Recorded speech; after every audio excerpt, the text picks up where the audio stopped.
the ones who goofed up. But let's get into it. Luna versus MegD. Luna back to the Taros. He doesn't have to worry about no boots. Yeah, oh man, definitely. He's like, something familiar, thank you. And we're seeing the Luna Hammer, which is 24-10 is the actual set history. Okay, Duke so y'all were trying to be nice to MegD. That's what I'm hearing. Yeah, that's pretty much like it's close to like 2/3 loss rate against Luna, effectively, right? So. Well, MegD's already kind of upset set histories, right? He beat out Java to get That's here. True. Do it again. Do it against Luna. Do it again. You got to believe your Himothy if you want to make it happen. So. Timothy Chalamet. Yes, sir. The guy. All right. No weapon pickup. MegD decided to back up on that one. He did get some good damage built up onto Luna. Downlight recovery. MegD with the lead. Okay. Good starts for MegD here. Good starts. Can he maintain, though? That is the question, as Luna is looking for a weapon here. MegD manages to get just a nair in exchange for Luna getting the weapon. So I think as far as things go, Luna's happy about that because he was able to use that weapon and side sig MegD off the map. And I think that's one of the things about when these two play as well. I think Luna is just so much more willing to just let that sig fly. You think against other players, he seems a little bit more reserved. But against MegD, I feel like he just knows. He has a read on his movement like that. Yeah, it is like a stark contrast to the last set that they played where they threw out maybe 7 SIGs across the both of them, whereas Luna's like definitely a lot more comfortable throughout those like hammer neutral SIGs, the hammer side SIG chasing down. He'll throw out a down SIG on the axe every now and then as well. Okay, but despite that comfort, MegD has been able to get his slices in when he needs to, and things are extremely even. MegD manages to get stage positioning here and force Luna into the corner. Oh, nice dodge through as well, but he actually endlights him to the stage, right? And so, like, oh no. Gives up positioning and might even lose the stock because of it. Stays just below that downlight there. Luna going to back away. Both of them picking up weapons. Good jump, but MegD almost got him. Yeah, tries to jump out of hit stun there from MegD, but MegD doesn't bite. Smart, because a lot of people jump after getting weapon thrown, or they spot dodge, and so Luna trying to figure out what Yomi layer MegD's on there. Ooh, saw the spot dodge, saw he had no options there, down air, and Luna's got his pick of weapons and wants to play with the axe. Okay. Nice weapon throw there from Luna as well, keeping MegD starved. Wants to throw that down the platform. They actually stuffs him a little bit, but not a big problem, though he is unarmed now. And as I say that, immediately gets the weapon spawn. MegD trying to answer back here. Needs a D-Light recovery or D-Light tear. A hit in the corner here. Runs all the way to center. Gives Luna so much space, and Luna happily accepts it. But eats the weapon away and then gets the spawn. Man, he's really just got the timing down. Yeah, he's definitely ready for those weapon respawns. MegD, was that a taunt? Might just be. I mean, I think that was more for him. You know, that's kind of how I feel about it. But we'll see. You got to pump yourself up, because when you have someone like this that just kind of has tended to have your number in the past, you need every single bit of just emotional stability.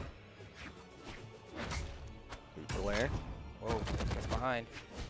Oh, that was a sick spot dodge. Yeah, he knew that retaliation was coming, but it didn't matter. Luna finds that stomp and the connecting side air afterwards to secure game 1. It started off well for MegD. It did. Yeah. And then it was no longer that way. But definitely was able to hang for a while there until Luna just kind of kept winning through sheer style, it kind of feels like. Yeah, it was interesting. Like that second stock side sig, I think, in a lot of ways, kind of just refreshed Luna. Like it just kind of cleared everything. He's like, all right, now we're good. Yeah. Didn't have to worry about this lead that MegD was building. I'm inclined to agree with you as well. But it doesn't have to be that way, you know? It doesn't have to be that way. MegD, you can go into the second game and make Luna look like a newborn child, right? Wow, has this guy ever played Brawlhalla? You can make him look that way. Ain't gonna be easy, but you do have that capability within you. He's got to unleash the beast right now. Luna unleashing the beast onto MegD. So many axe hits onto MegD, and those things chunk. Yeah, it's like Luna's Beyblade has like a mythical beast inside, and MegD just got like the plain one. You know, it's like, you don't have like a spirit beast or anything in there? Like, come on, let me hear you roar. No mods, you didn't add any sort of blade to it. Whoa. Almost got him. No on the punish, swing. though. Recovery. Oh, he doesn't go low enough to try to scoop him. Instead, just goes back onto the stage. I mean, sure, whatever. MegD at this point is trailing behind by quite a bit and hasn't really decided to try to play the offstage game with Luna yet. I'm wondering at what point he's going to make that decision because something has to change, and trying to whittle away at Luna has not proven to be a working strategy for MegD. Gonna come in, get that neutral line. He's trying to start whittling. Okay.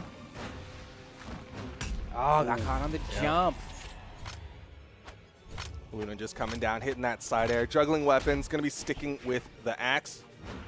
All right, MegD manages to pick up a sword, gets anti-air twice, trying to get back down to the ground there. Luna knowing exactly the timing in which MegD likes to fast fall and go for the touch. And so that means on MegD's side, he either has to come down slower or he just has to mix in 1 or 2 more jumps before going for that touch. But either way, he might be able to get a chance to close the stock here. No, Luna just swings on the way back, but a side stick from MegD is enough to secure the stock. But at this point, it feels like every time MegD gets the stock, Luna gets like a parting shot every single time. Dude, I'm just thinking back to the last set where we're like, oh, MegD's in orange. He's fine. He's still got a lot of health to play with. We've seen him go deep red. But against Luna, that's not really the story. Like, Luna takes him out quick. It really is hard just to get Luna to not take efficient stocks. You know, it's one of the things that makes him so strong as a player is that for MegD against everyone else, he's usually able to postpone things a bit. But against Luna, simply does not have that option. Well, he's still doing a good job adding up this damage onto Luna. As safe as he can get it. Side air puts Luna off stage, but he's not going to challenge. Hammer recovery still exists in the game. Downlight side air and MegD with the lead. All right, and is MegD going to swap over to the sword here? It looks like the answer might be yes. Looks like he almost went for another swap. Yeah, I thought he was going to go back to the gauntlets. But Luna not letting him do it for free. A lot of times players just kind of let you do that, but oh man, Luna just like, that's the thing, bro. Like, none of this is guaranteed. None of it, you know? He's so good at like returning to sender. Every time MegD gets a lead, Luna's like, all right, bye, send it back.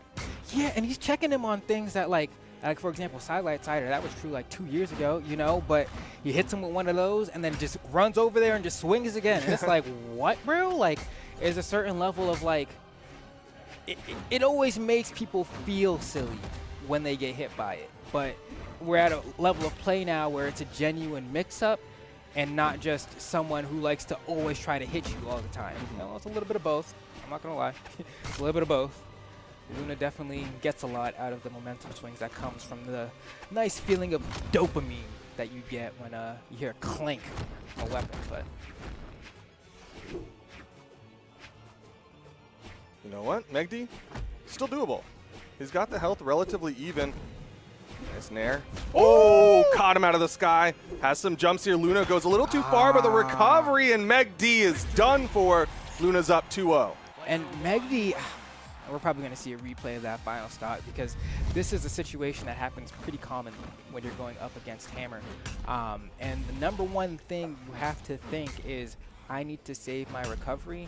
And sometimes there's a moment where you think I can get high enough vertically where he won't be able to scoop me, and it's right here. MegD is like, I'm gonna try to do it, and the answer is no. And so he has to like either play the game of I'm gonna wait, especially at that point on the wall. It looks like he's gonna fall off soon, so he might be able to just like drift to the left and get around it, or yeah, you can't jump. You saw what happens when you jump, so you got to get down. You got to get down.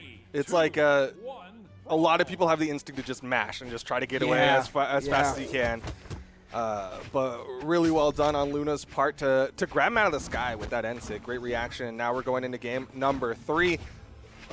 MegD, I mean, like, again, he was so close in game number 2. Yeah, no, that one hurts because those are the kind of losses where this looked like and felt like it might be able to be like a game 5 set where they kind of rock the boat back and forth a little bit, but now it feels like, oh, you had your shot to show me that you could beat me, and now I'm just going to win. It's kind of how the tune has changed for me. And so I want to see if MegD can refute that. But so far, Luna is, he's getting comfortable to go for axe recoveries now. Yeah, he's willing to chase extra. Oh, side stick thrown out. That's going to be a punish. Downlight side air puts him off stage. But once again, MegD respecting the off stage. Tries to get a D-light there. It's not going to connect. The recovery from MegD is going to hit as well.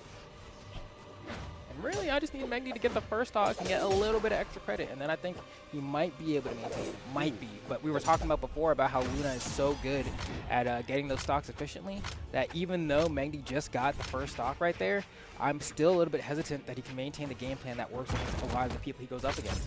Yeah. I mean, MegD's coming in here in the orange. He's like one string, and then he's in KO percent against Luna right now. And Sig grabs him, and it's going to KO? Yeah, it's Taros, baby. I know. He was like, he's kind of orangish. I guess it should be more like a or something. Right? No, it's fine. He's Roman Reigns. You can use human words. Yeah, fair enough.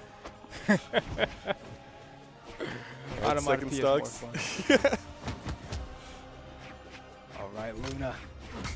Already answering back here, that side light nair, that second nair, and the oh my god, what is this conversion on the axe here? Almost forces him into the weapon throw. Luna putting on so much pressure. MegD falling apart in a matter of seconds there. We were just talking about, like, oh, he got a lead. Can he maintain it for 2 seconds? And then Luna comes back and end-sigs him with both weapons and takes the lead. Like, what do you have to say to that? He's pulling out like the day one Taros stuff, like the axe neutral sig, and this kind of like, again, something that you were talking about earlier, where it's like the Yomi levels of like, you're not going to do the most basic, obvious things. But Luna's like, check.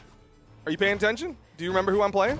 It's the same reason that like your favorite like semi-pro player might just lose to like a 2300 on occasion. You know, it's just like sometimes they just do that stuff where it's like, you're really just doing it, huh? No one's immune. Well, MegD needs to find some immunity. Just gravity cancel side sig right in the face of MegD. Recovery. That's an easy punish, Not too. enough. He knew. MegD has to like be brave enough to go for like a dash D-light or side light here. Side light at least will push off stage. He goes for the D-light. That is the better option of choice, I think, in terms of if you're able to land it.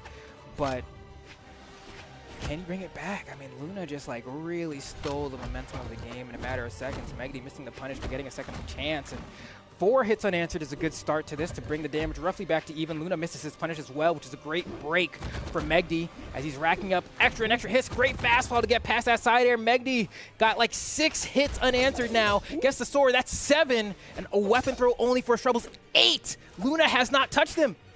He's struggling here, went for the scoop. Okay, finally gets a tap with that side air, but MegD's put out a lot of damage here. That scoop up, recovery, not going to connect. Don't get end-sigged or side-sigged right now, MegD, because I know Luna's confident enough to stay in the middle. He's going to do it. He's making you think about it, too. He whipped that one on purpose. Neutral light puts Luna over to the corner. MegD, you can see he's playing a little bit further back. If he gets caught by an end-sig, it's just going to bounce him. Oh, side sig! I couldn't say the words fast enough, dude. I couldn't say the words fast enough. I was like, when you're so scared of the end sig, he's gonna do the side sig. It's what he wants you to do. He whipped it on purpose. I promise you. I promise you. I promise you. MegD got put into the spot that he didn't want to be in, and it looked like a mouse falling right for that cheese, bro. I feel so... Luna's so good.